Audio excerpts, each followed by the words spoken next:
السلام عليكم ورحمة الله وبركاته. أبو سيد المسامح الجميلة العسلية طالب الثانوية العامة البائس الحزين. أكيد حفظت المقدمة يا أبو سيد. طيب بص يا مسامح، الحصة دي أنتوا طبعا منتظرينها وعارفيننا بيه. يا مستر الترجمة، يا مستر الترجمة، حضرتك هتشرح ترجمة. الترجمة قالوا لنا إن الترجمة فن مش عن. يعني ايه الكلام ده؟ اول حاجه حضرتك ما ينفعش ان انت تترجم ترجمه حرفيه، لانك لو ترجمت ترجمه حرفيه احنا كلنا هنروح في فيري داهيه. لماذا؟ تعال نبتديها واحده واحده ومن تحت الصفر يا معلم. قال لك ايه؟ قال لك قال لك ايه؟ بص يا باشا، بص يا بيه، يلا بينا. قال لا ايه اللي انا بعمله ده؟ بص يا باشا، لو انا هترجم ترجمه حرفيه عندك مثلا كلمه بن. ايه ده؟ بن دي مش معناها قلم جاف، لا، تخيل ان بن دي معناها حظيره يا ابو سيد. تخيل لوحدها. كلمة بلاي يا ولا، ايه ده؟ هي بلاي معناها يلعب، ومعناها مسرحية، ومعناها يعزف، ومعناها يشغل، فحسب الجملة اللي موجودة فيها. قالوا لنا ان كلمة ابل معناها تفاحة. قال لا، هي ابل مش معناها تفاحة بس، لا، لو انا قلت لاف ابل معناها طماطم. طيب قال لك ان كلمة ابل برضو معناها تفاح. قال لا، هي مش تفاحة برضو يا ابو سيد، لا. you are apple of my eyes معناها أنت قرة عيني. تمام، أنت قرة عيني. فإذا إن الترجمة الحرفية. أقول لكم حاجة تضحكك في الأول كده، والله بجد. دي كانت في كتاب من ضمن كتب الحاجات اللي اللغة الإنجليزية قريتها، كانت موت الضحك. يقول لك واحد بيبعت رسالة لصاحب جمعة، فبيقول له إيه؟ أنا شفت بنت في السيدة زينب، البنت دي كانت جميلة جدا وبيضة وهي حلوه، وفي نفس الوقت حبيت ان انا اقول لها لو سمحتي انا بحبك وعايز اطلب ايديكي من باباكي، وفي نفس الوقت عايز ادخل البيت من الباب. تمام، والدنيا جميله يعني. فبعت رساله لصاحب جمعه بالانجليزيه، يقول له ايه بقى؟ هقول لك بالنطق المعفن عشان تفهم يعني. دير فرايداي، يعني عزيزي جمعه. ترجمه حرفيه في الاول كده. دير فرايداي. قال له نعم، دير فرايداي. بعدين قال له ايه؟ I saw a piece of girl، يعني شفت حته بنت. She was poison يعني سمسم. هو سم بالانجليزي اسمه poison، سم اللي بياكلوا الفئران ده عشان يموت اسمه poison. قال لك ان كلمه سمسم poison ما قسمها نصين اصلا. She was egg يعني كانت لونها ابيض. تمام، and she's very sweet وحلوه. تمام. I told her، قلت لها يا ايرث كيب اون يو، يعني يا ارض احفظي ما عليك. She told me، قالت لي collect yourself or collect the nation of محمد on you، يعني لم نفسك للم عليك أمة محمد. قال لا hold on my sister، يعني خليك هادية يا بنتي يا أختي. I told your arm، أنا عايز إيدك، دراع يعني أطلب إيدك. from your father، من أبوكي. خدت بالك من النطق المعفن ده؟ from your father. why did you do this for me، ليه بتعملي كده فيا؟ تمام. I came in the sunnah of محمد and his prophet، يعني جاي في قصدي ان الله and his prophet، انا جاي طالب ايدك في سنة الله ورسوله. خدت بالك من الكلام ده؟ قالت له ايه بقى؟ قالت حاجه، ده كل اللي انا قلته ده اسمه ترجمه حرفيه، مفيش كلمه انجليزي صح. فده حضرتك لو ترجمت ترجمه حرفيه، فممنوع ان احنا نترجم ترجمه حرفيه. بيس يا ابو سيد، بيس يا ام احمد. طب ما تيجي ندخل في قواعد الترجمه الاساسيه بتاعتنا واحد. قال لك ايه؟ نبتدي الاول ببنيه الترجمه. نبدا باللغه العربيه بالفعل او الاسم. اقول لك معلومه غريبه شويه. في اللغه العربيه اقوى جمله في اللغه العربيه هي الجمله الفعليه. يعني ايه الجمله الفعليه؟ الجمله التي تبدا بفعل وليس التي تبدا باسم، ودي اقوى جمله في اللغه العربيه. يعني حضرتك لما بتيجي تترجم لقيت البدايه ابدا بفعل بنسبه كبيره. تعال ناخد واحده واحده. قال لك ان كلمه قد في فعل مضارع تترجم لمين؟ مش فاهم حاجه. يعني قال لك ايه؟ قد يسافر محمد. هسيب لك البتاعه دي على فكره، انا هسيبها لكم لانها مش موجوده معاك، هسيبها لك في الملفات. قد اهو يسافر محمد الى لندن. نقولها مع بعض. قد اذاكر غدا، يعني ممكن اذاكر بكره. قال لك ان قد ويجي بعدها فعل مضارع عربي بتترجم لحاجه اسمها may. يعني مثلا لك ايه؟ I may study tomorrow. حلو. فهنا كلمة قد وبعدها فعل مضارع بتترجم may، يعني ممكن. تمام، حاجة تذكر في المستقبل. طيب بعد كده كلمة قد بعدها فعل مضارع ولا تدل على شيء، وكلمة قد هنا ممكن نقول لقد اهو فعل مضارع. مش فاهم حاجة. يعني مثلا تعالى افهمها لك بمثال بسيط. يقول لك ايه؟ يقول لك مثلا لقد فعلت واجبي. حلو. وهنا لقد فعلت واجبي بالامس. حلو يا ابو سيد. حلو. هنا الاولانيه لقد فعلت واجبي. ايه ده؟ في كلمه بالامس. قال لك ايه لما تلاقي كلمه لقد وبعدها فعل فعلته ماضي وحاجه لا تدل على الماضي، يعني ما فيش حاجه تدل على الماضي، بنترجمها حاجه اسمها مضارع تام. يعني ايه مضارع تام؟ بنترجمها للجمله has او have زائد التصريف الثالث. يعني نترجمها ازاي يا معلم؟ هنترجمها كالاتي: لقد فعلت. مين اللي فعل؟ مين الفاعل؟ انا. اقول ايه؟ I. اتفقنا نقول have او has والتصريف الثالث. I have done my homework. حلو. ليه قلت have ما قلتش I did؟ ليه؟ لان احنا اتفقنا كلمة لقد بعدها فعل ماضي. حلو. ولا شيئا يدل على الماضي زي كلمة بالامس بترجمها مضارع تام. انزل بقى تحت في كلمة ايه؟ في كلمة لقد بعدها فعل ماضي، بس في حاجة هنا تدل على الماضي. اعمل ايه بقى؟ بنترجمها لحاجة اسمها الماضي. اكتب ورايا يا ابو سيد البسيط.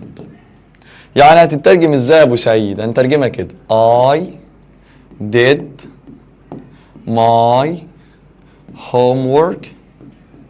عملت الواجب بتاعي yesterday. حلو الكلام. يعني انا عملت الواجب بتاعي امبارح. الله، اشمعنى هنا قلنا have وليه قلنا هنا did؟ ليه؟ عشان هنا كلمة لقد جه بعدها فعل ماضي، والفعل الماضي هنا حاجة لا تدل على الماضي، فخليناها مضارع تام. لقد أتممت الواجب. هنا لقد فعلت الواجب بالأمس. في كلمة هنا إيه؟ بالأمس، عشان كده جت ماضي بسيط. دي من ضمن قواعد لقد. سهلة، اكتبها وانت عشان ندونها مع بعض. وقف الفيديو واكتب. طيب خلاص اهو. قال لك هنا إيه؟ قد ذهب أحمد إلى السوق بالأمس. غير لما أقول أهو قد أكملت الواجب. طيب مش فاهم حاجة. هنا قال لك إيه؟ قد أكملت الواجب. قال لك أكملت الواجب بالأمس؟ ما قالش الكلام ده. فتترجم مضارع إيه؟ مضارع تام. يقول لك إيه؟ I have completed the homework. عشان كده خليناها have والتصريف الثالث، لأن لا شيء يدل على الماضي في الجملة. إنما تحت قال لك قد ذهب أحمد إلى السوق. لو وقفت لحد كلمة بالأمس هتترجم مضارع تام ولا ماضي بسيط؟ مضارع تام. انما كده ماضي بسيط اهو. احمد went to the market yesterday. ذهب الى السوق بالامس.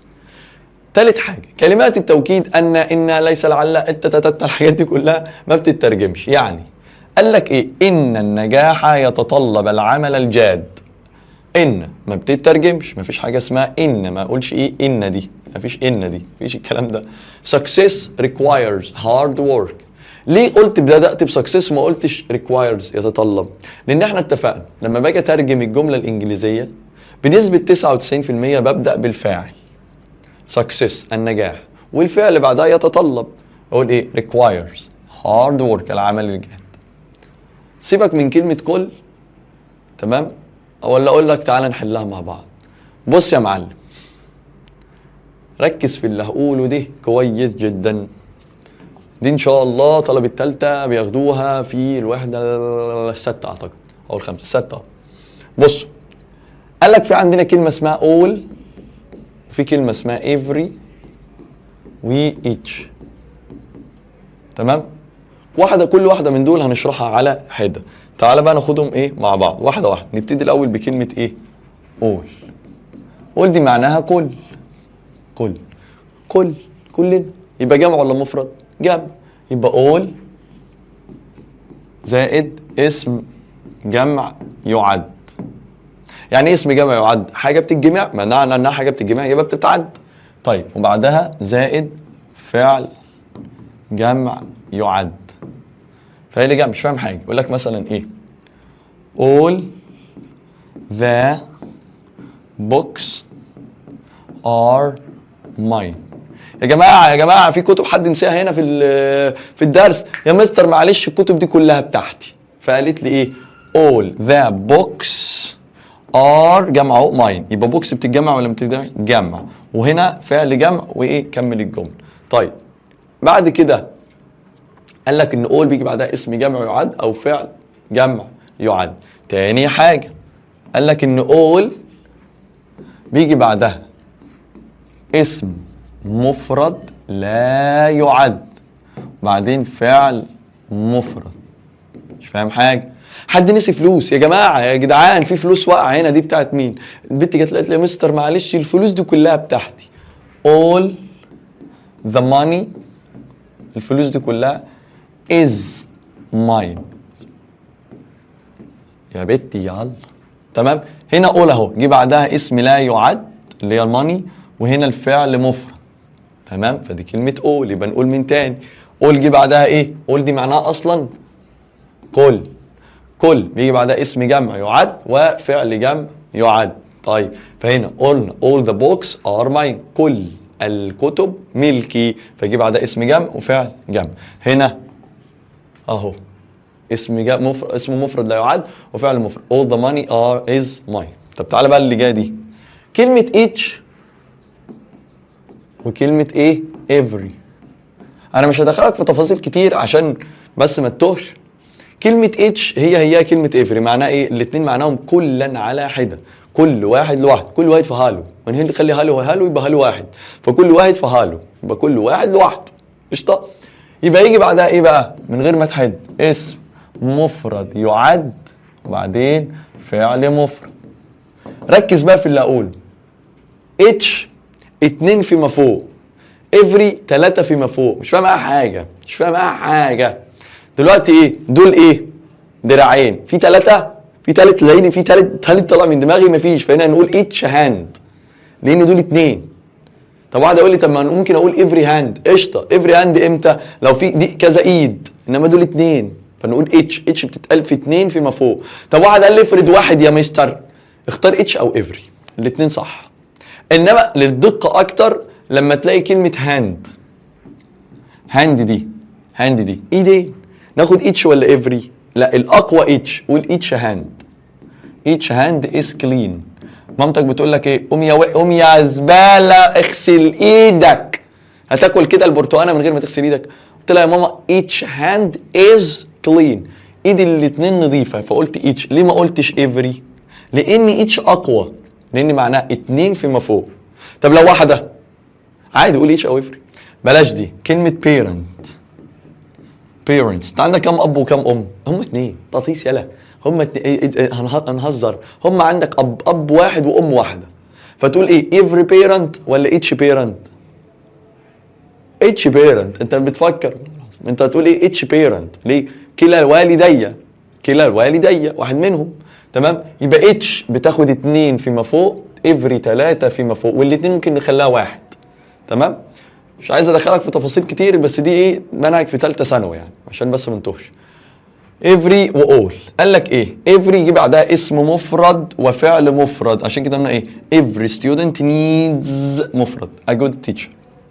هنا all doctors work hard، all بيجي بعدها اسم جمع وفعل اللي هي الايه؟ الفعل جمع. تحديد زمن الجمله، يجب تحديد زمن الجمله مضارع ولا ماضي ولا مستقبل ولا مزيج من المضارع والماضي ولا ايه الكلام ده؟ مش فاهم. قد انتهت المباراة وسوف يبدأ التحليل. انت شفت المباراة خلصت والتحليل لسه هيبدأ، يبقى اللي فات ده ايه؟ ماضي، واللي جاي ده ايه؟ مستقبل. شطورة يا واد. قد انتهت المباراة يبقى the match has ended، ده مضارع تام. واحد هيقول لي ليه يا مستر خدت مضارع تام؟ ما احنا اتفقنا مع بعض مفيش حاجة تدل على الماضي، ما قالش قد انتهت المباراة بالامس وسوف يبدأ التحليل غدا، ما قالش انك قد انتهت المباراة وخلاص، فمضارع تام. and the analysis will مستقبل اهو، يبقى ده كده مضارع تام وده كده ايه؟ مستقبل. المفعول المطلق ما بيترجمش زي ما هو. يعني ايه الكلام ده؟ قال لك ايه؟ يهتم المدرس بالطلاب اهتماما كبيرا. نترجمها ازاي؟ لو انا هترجمها ترجمه حرفيه اقول لك ايه؟ teacher interested in students interesting big مثلا. ده لو هنترجم ترجمه جوجل. لا the teacher is greatly، يعني بنجيب greatly الاول اللي هو الكاميرا دي، concerned يعني يهتم، وممكن تقول interest بس interest مش افضل حاجه. ممكن تقول keen on، يعني keen on معناها يهتم برضه. about the students بس. كلمه لن فعل مضارع يقابله في اللغه الانجليزيه المستقبل البسيط المنفي. مش فاهم حاجه. لن يذهبوا الى الحفله، مستقبل بسيط منفي. يعني ايه؟ انت مش هتروح بكره، مش هتيجي معايا، مش عايزك معايا. فنقول ايه بقى؟ they won't اللي هي اختصار ل will not. قشطه؟ will not. تمام؟ كلمة the more معناها كلما كلما، و the more ديت هترجمها لك بالراحة خالص كده، ودي خدناها في الصفات يا ابو سيد، اللي هي ايه؟ قاعدة ذا صفة ER أو ذا more أو ذا less وبعدين الكلمة، وهنا ذا صفة ER أو more أو less بعدين كلمة. دي معناها كلما. يعني قال لك ايه؟ the more you study كل ما هتذاكر the higher marks you get. يعني هنا نترجم الجملة كده: كلما ذاكرت أكثر كلما حصلت على درجات أعلى. فدي اسمها كلما. يعني احنا بنترجم الكلمة دي كلمة ايه؟ كلما اهو يا معلم اهو. يعني هنا مثلا the more you train the stronger you become. ترجم كده الكلمة بالله عليك: كلما تدربت كلما أصبحت أقوى. قشطة. ترجم الكلام ده كله. طيب احنا هنقف لحد ايه؟ 9 كده، عشان ايه؟ طبعا حضرتك مش هتاخد الترجمة كلها في يوم واحد، طبعا عشان ما تتوهش مني. ما تيجي نجرب كده نحل مع بعض حاجة من الترجمة عشان نفهم احنا بنعمل ايه واحدة. هفهمك بس الترجمة، وانا اسف اللي اقوله ومحدش يزعل مني اللي انا هعمله ده بجد. في مدرسين لا داعي ذكر اساميهم طبعا، وانا عمري في حياتي ما اعمل الحركه دي. يعمل لك ازاي؟ تي تي تي تي تي تي تا كشك لك لك بقى لك لك اتبتيتو سكلك لك اي كلام في البدنجان. لو حضرتك هتترجم بالترجمه بالعبط ده اضمن لك 0 في الترجمه. واي لانك متعود نعمل كده: ذا جفرمنت رايت انكريز ديكريز. الله ديكريز يبقى هي اللي غلط، يبقى انكريز. احب اصدمك واقول لك ان ساعات مش ساعات، ده اكيد هتشوفها في الامتحان، ان ممكن انكريز الثلاثه دول غلط ودي اللي ممكن تطلع صح. وهقنعك دلوقتي وهتشوف. نبتدي الاول بس بالجمله السهله العبيطه دي. ما تسمعش كلام حد يقول لك تي تي لا مش عايز كده. احنا هنعمل الاول ايه؟ هنجتهد في الجمله اللي فوق دي الاول. هنحاول بقدر الامكان نترجم بالراحه. واحد يقول لي: جينا ما عنديش حصيله كلمات. هقول لك نعمل ايه؟ قاموس اللي انا قلت لك عليه اسمه ديك بوكس. افتح القاموس ده وانت بتسمعني يا معلم وشغال. قلت لك هسيب لك البي دي افايه دي في الملفات عندنا في المنصه. تمام؟ افتح القاموس ده. هتعمل الاول هتحاول تجيب الكلمات دي كلها من القاموس من غير ما ابص هنا. تسعى يعني سيك. انا معاك ان مفيش كلمه سيك هنا. ترايز مش عارف. مثلا حكومه جفرمنت، زياده انكريز. حلو. انتاج برودكشن. حتى تو تستطيع able. توفير سيف. العمله الصعبه هارد كيرنسي. اللازمه necessary. اقامه تستبلش. مشروعات اللي هي بروجكتس عملاقه جاينت. انا قلتها بسرعه بس انا بقول لك انت هتعمل كده. انا طبعا ايه، انا مش هترجم، انت اللي هترجم. انا قلت هنعمل كده. انا لحد الان ملزق الجمله ومش مش قايلها صح، يعني انا قايل كل جمله ترجمه حرفيه. فبعد ما كتبت الكلمات ابتدي بقى اشوف ايه اللي هيحصل هنا. ده في الاول بس، انما في الامتحان مش هنعمل كده. قال لك ايه؟ هنعمل بقى بالطريقه اللي هم بيعملوها، بس خلي بالك هنمشي كلمه اهو. ذا جفرمنت. حلو. وذا جفرمنت ترايز كلام سليم. ديكريز انكريز. انا مش عايزك تبقى غبي وتقول ايه ما دام 3 انكريز واحده ديكريز يبقى نشيل دي. اصبر اقرا اللي فوق. زياده يعني انكريز ولا ديكريز يبقى دي كده كلها على بعضها غلط. نكمل هنا. increase production to be able to can to be able to. في حاجة اسمها to can provide؟ لا. to be able اهو. to be able to provide hard currency which is necessary unnecessary. نقف هنا. اللازمة قال لك لازم يعني نسيسري ولا unnecessary؟ يبقى necessary. يبقى انهي واحده اللي صح؟ ها، يبقى بي هي اللي صح.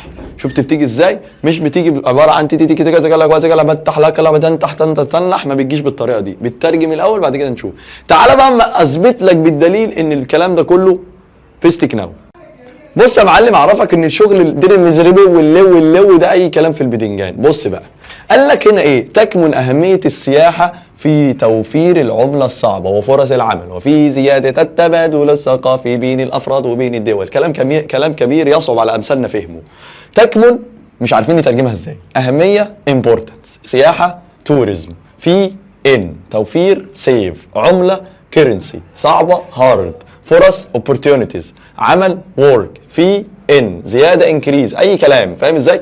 بص بقى، لو انت هتترجم الترجمه دي انت كده هتموت، انت هتموت مني شهيد. والترجمه الثانيه اللي انت تروح عامل ايه؟ importance exchange غلط. طبعا ما اقنعك ان الكلام ده غلط. بص امشي واحده واحده. importance tourism lies يبقى lays اللي غلط. ماشي. providing hard currency. الله، الثلاثه شبه بعض، دي اللي غلط. احب اصدمك، هي دي الوحيده اللي صح فيهم. والله دي الوحيده اللي صح في دول. ليه؟ لانك حضرتك اعتقدت في دماغك ان الترجمه بتترجم زي ثلاثه صح، الثلاثه شبه بعض، ودي المختلفه عنهم، دي يبقى دي اللي غلط. لا، يبقى واحده من دول صح. احب اصدمك ان دي هي اللي صح. تيجي بقى نترجم الجمله بما يرضي الله. نترجم الجمله بما يرضي الله. شيل ده بقى كله يا باشا، يلا يا بيت. تعال نترجم الجمله بقى بما يرضي الله. وترجمه ايه؟ ناس فنانه، مش ناس بتبيع لبان. واحده واحده يا باشا. هنمشي زي ما ايه الكتاب بيقول. importance اللي هي ايه؟ الاهميه. لان احنا اتفقنا في اللغه الانجليزيه لما بنيجي نترجم بنترجم بالاسم الاول مش الفعل. يعني ما ينفعش ان انا اكتب تكمن الاول اللي هي ايه اهي لايز، ما ينفعش اجيب لايز الاول قبل كلمه اهميه. احنا بنترجم الاسم الاول. the importance يعني الاهميه، وهو importance كلام سليم. وفي توريزم السياحه توريزم. احب اصدمك واقول لك ان في حاجه كمان غريبه اسمها تيروريزم. في توريزم وفي تيروريزم. توريزم السياحه، تيروريزم الارهاب. عشان ما حدش يقول لك ايه ان انت ممكن تلاقي توريزم وتيروريزم. حلو. لايز يعني تكمن. لايز تكمن. ليز يبيض. لايز تكمن. يبقى انهي واحده فيهم اللي غلط؟ ليز، ما انا مش هبيض. طيب بروفايدنج يعني يمد. بروفايدنج شغال. بروفايدنج كلام سليم. الله عليك يا حبيب والديك. هارد كيرنسي. هاردلي. لو واحد بني ادم براس كلبه هيقول لك ايه؟ الله، هارد هي اللي المختلفه. اقرا الجمله يا نجم. العمله الصعبه. يعني ايه العمله الصعبه؟ اطلع فوق ياض، ما تشيلنيش ياض. هتلاقينا نفس الجمله حلينا اهي. هارد كيرنسي يعني ايه؟ اهي العمله الصعبه. يبقى انا واحده فيهم اللي صح دول. شكرا، مش عايز اكمل الجمله تاني. والله ما عايز اكمل. انا مش عايز اكمل. ليه؟ لان دي غلط ودي غلط ودي غلط، لان الثلاثه غلط. وانا لسه قايل لك فوق بتترجم الترجمه. لو هترجم ترجمه حرفيه وهتعتقد ان انت هتقول ايه؟ ثلاثه غلط واحده اللي صح، قصدي ثلاثه شبه بعض واحده مش شبههم، يبقى اللي غلط. لا. فاذا طريقه حمو بيكا اللي احنا بنترجم بيها دي اتس فيري على الله ان شاء الله. تعال اما اقنعك تاني ولسه. تعال بقى نترجم انجليزي العربي. قال لك ايه؟ Many people have started teleworking due to the crisis of COVID-19 but this leads to increasing the feeling of isolation. مش فاهمة حاجة. Many people كتير من الناس have started بدأوا. كلمة تيلي معناها عن بعد. وخد المعلومة اللي أول مرة تفهمها. ليه سموه تلفزيون؟ ليه سموه يا نادية تلفزيون؟ أو يا أيمن ليه سموه تلفزيون؟ كلمة فيجن يا ريم معناها رؤية. وكلمة تيلي من بعد، فالرؤية عن بعد. فعشان كده سموه تيلي فيجن. فيجن يعني رؤية، وتيلي معناها عن بعد، فتيلي فيجن. فكلمة تيلي معناها عن بعد. تليفون، تليفون من بعد، عشان بتتكلم من ايه؟ من بعد. فاذا كلمة تيلي ووركينج معناها العمل عن بعد. حلو. من غير ما اكمل، بص ده العمل الايه؟ التلفزيوني غلط. العمل عن قرب غلط. العمل عن بعد شغال ابو سيد. حلو. كرايسيس دي معناها ازمة بتاعة كوفيد 19 ولكن تؤدي الى زيادة ذا فيلينج اوف ايسوليشن، العزلة. احنا قلنا الاثنين دول غلط عشان كلمة ايه؟ تيلي ووركينج. لقد بدأ كثير من الناس في العمل عن بعد بسبب ونتج. ازاي؟ بسبب ازمه كوفيد 19 ولا نتج عن ذلك ازمه كوفيد 19؟ انت عارف لو اتخذت دي معناها ان الناس لما بعدوا عن بعض حصل الكوفيد 19. مفيش الكلام ده يا ابو سعيد، ده بالعقل يلا من غير ترجمه. اخر جمله، تحاول الحكومه جاهده اصلاح. واقول لك حاجه مصيبه، لو شال لك كلمه الحكومه وقال لك الدوله، البرنس اللي هيترجم الكلمه دي جه في دماغك دلوقتي كلمه ايه؟ الدوله. اقول الله الله الله عليك، الله ذا كانتري. غلط. ايه ده؟ مش كانتري معناها دوله يا غبي، في كلمه كانتري وفي كلمه تانية اسمها ستيت. مش فاهم حاجه. كلمه كانتري يقصد بيها الدوله عامه كلها. يقول لك مثلا ايه؟ ايجيبت از ا كانتري، مصر دوله بسلطاتها ببابا غنوجها بشعبها الطيب بنيلها الجميل بسمرها وانا شمسي ونور مصري، دي اسمها كانتري. انما ستيت يقصد بيها المنظمات بتاعت الدوله. فالدوله اللي هتحاول تصلح يبقى الدوله اللي هم الاهرامات ولا الشعب ولا مين اللي ولا الدكك؟ لا. فمين اللي هيحاول يصلح؟ الحكومه. فلما نيجي نقول الدوله نقول ذا ستيت، ما ينفعش اقول ذا كانتري. امتى تقول ذا كانتري؟ ولا تقصد بيها مصر كامله، السعوديه كامله، الامارات كامله، قطر، اي حاجه كامله، اي دوله، امريكا كامله، فدي اسمها ستيت. فهنا تحاول الحكومه. هنبدا بمين؟ بالحكومه اللي هي جفرنمنت. تحاول يعني تراي اهو. حلو. جاهده اصلاح وتطوير المناطق العشوائيه سلامز بهدف توفير حياه كريمه للناس. تعال ناخدها واحده واحده. ذا جفرنمنت شغال. حلو. ترايز درايز استراي. اولا دراي دي معناها يجفف يعني ينشف. هنا ذكر كلمه ينشف. الحكومه بتنشف؟ ما تنشفش حاجه، فشيل دي. الحكومه استراي. اولا ما فيش حاجه في الانجليزي اصلا اسمها ان از بيجي بعدها الفعل في المصدر، ما فيش الكلام ده، غلط. فاذا دي غلط اهي. فاضل لنا مين؟ A و B. استرايز هاردلي. بس كده. ترايز هارد وهاردلي. ايه الفرق؟ كلمه هارد معناها بصعوبه، يعني مش فاهم. This exam is hard. الامتحان ده صعب. I tried hardly يعني معناه ايه؟ انا حاولت بجد او بكاد. مش فاهمها حاجه، بلاش دي. واحد قال لي انت جايب القلم ده منين يا محمد؟ قلت له والله العظيم I hardly found this pen. بصعوبه على ما لقيت القلم ده، بالكاد على ما لقيت القلم ده. فانا دلوقتي بقول لك جاهده يعني بجد باجتهاد. تبقى هارد ولا هاردلي؟ هارد يا معلم. اذا دي هي اللي صح. وبقيه الجمله تلاقيهم كلهم شبه بعض اهو. عايز بقى نعرف بقيه الكلمات. ديفولوب يعني يطور، سلامز يعني العشوائيات، ذا ايه معناها هدف، بروفايندنج يعني تمد، ديسنت لايف اللي هي الحياه الكريمه، فور ذا بيبول. وبكده يا معلم نكون انهينا في الترجمه وتبسيط الترجمه.